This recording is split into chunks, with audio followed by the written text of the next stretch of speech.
আসসালামু আলাইকুম। আশা করি সবাই ভালো আছেন, আমিও ভালো আছি। আজ আছি হালিশহর বরপল মিলানো এক্সপ্রেসে।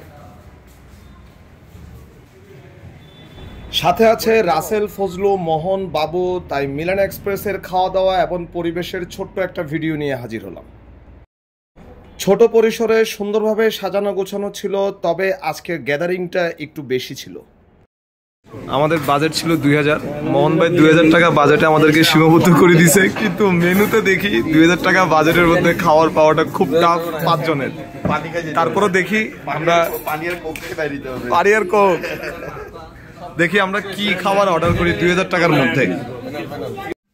খাবার অর্ডার দেওয়া শেষ, আর মিলানো এক্সপ্রেসের ভেতরের এই বসার জায়গাটা আসলে অসাধারণ, এবং আমি কথা বলে জানতে পারলাম এই জায়গাটা চাইলে বুকিংও নেওয়া যায়, যা ফ্যামিলি নিয়ে, ফ্রেন্ড সার্কেল নিয়ে সময় কাটানোর জন্য বেস্ট একটা জায়গা। আমরা অর্ডার করছি 4 cheeses 12 inch pizza, peri peri chicken, fried rice with vegetable এবং কেশোনাট সালাদ। পিৎজাটা দেখতে খুব চমৎকার ছিল, কিন্তু সমস্যা, আমি কখনোই পিৎজা প্রেমী ছিলাম না এবং এই খাবারটা আমার কখনোই ভালো লাগেনি। তাই পিৎজা নিয়ে কোনো এক্সাইটমেন্ট আমার কখনোই কাজ করে না। সবার কাছে পিৎজাটা মোটামুটি ভালো লেগেছে, কিন্তু আমি যেহেতু পিৎজা প্রেমী না, আমার কাছে খুব একটা ভালো লাগেনি। একটু পরে আসলো চাইনিজ কেশোনাট সালাদ, যার প্রাইস ছিল 369 টাকা। 369 টাকা দিয়ে নেক্সট টাইম এসে আমি কখনোই এই কেশোনাট সালাডটা অর্ডার করব না। তবে জানতে পারলাম আগে তাদের এই কেশোনাট সালাডটা মজা ছিল, বাট আজকে কি হলো তা আমার জানা নেই। আপনারা যারা এই মিলানো এক্সপ্রেসের কেশোনাট সালাদ এবং পিৎজা খেয়েছেন, তাদের কেমন লেগেছে আমাকে জানাবেন কমেন্টসে।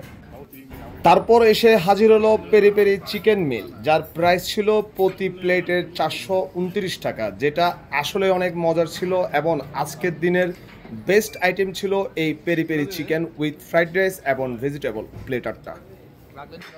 আজকের খাবার দাবারের মধ্যে আমার পার্সোনাল রিকমেন্ডেশন থাকবে, আপনারা আসলে এই পেরি পেরি চিকেন মিলটা নেবেন, যা আসলে অনেক মজার। সর্বশেষ টেবিলে হাজির হলো মোজো ক্যান। আমি মোজো ক্যানটা খুব বেশি ট্রাই করা হয় নাই, কারণ কোল্ড ড্রিঙ্কস আমার খুব বেশি পছন্দ না, কিন্তু মোজো ক্যানের টেস্টটা আমার খুব ভালো লাগছে। আপনারা অবশ্যই এই মোজো ক্যানের টেস্টটা একবার হলেও ট্রাই করবেন। আজ তাহলে এই পর্যন্ত ভিডিও শেষ করে দিব, কিন্তু ভিডিও শেষ করার আগে রাসেলের পুরো ফ্যামিলির সাথে দেখা আপুরা এসে হাজির হলো মিলানো এক্সপ্রেসে। তাই ভিডিওর শেষের দিকে আপুদেরকেও ক্যামেরাবন্দি করে নিলাম। বিদায় নিচ্ছি, আবারও আসবো নতুন কোনো ভিডিও নিয়ে। ফেসবুক থেকে দেখলে ফলো দিবেন, ইউটিউব থেকে দেখলে সাবস্ক্রাইব করবেন। আসসালামু আলাইকুম।